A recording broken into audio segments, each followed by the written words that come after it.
Long before Haley Joel Osment in The Sixth Sense was seeing dead people, there was Michael J. Fox was seeing dead people in The Frighteners.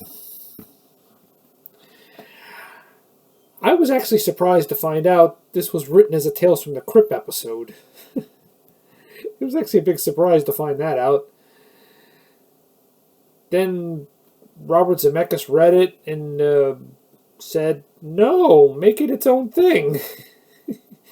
And then The Frighteners was born, and they just kept writing more stuff. I'm kind of glad it was not a Tales from the Crypt thing. This was better off being its own thing. What's the film about? Well, the story is about Frank Bannister, played by Michael J. Fox, who goes around with his card saying he's a psychic investigator. He captures spirits who haunt people. But, little bitty of surprise, the spirits actually work for him. But soon enough, something else sinister is coming afoot in that same small town. And it's up to Frank and his ghostly friends to discover what it is before it's too late. And that's about all I'm going to tell you. This film was not a major hit when it was released.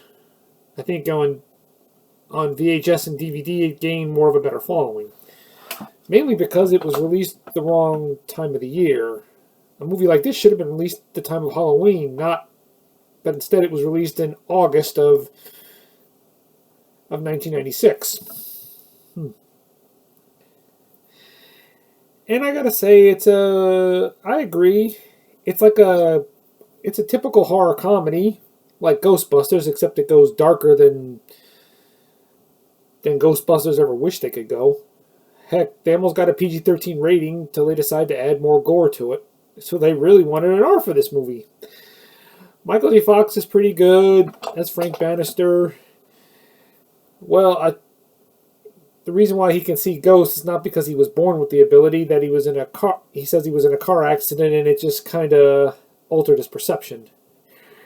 I don't want to tell you any more about his character. Trini Alvarado was good as Lucy. I like the way she just wasn't a typical throwaway character. She really becomes a good integral part of the story, and surprisingly she does have good chemistry with Michael J. Fox. She does.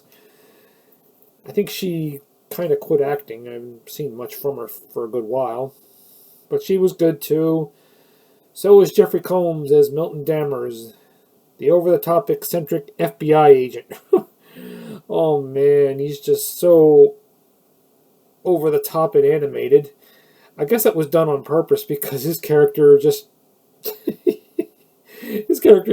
chews up the scenery. Every scene he's in, he just really chews it up. He's like he's high on caffeine a good part of the time.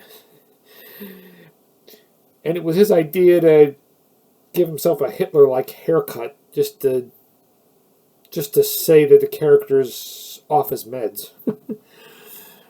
And ghostly effects were pretty effective.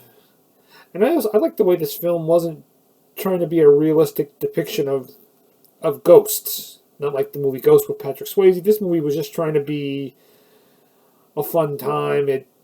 You shouldn't try to examine anything in it. It's just a film you could just sit down and have a joyous few scares and so forth.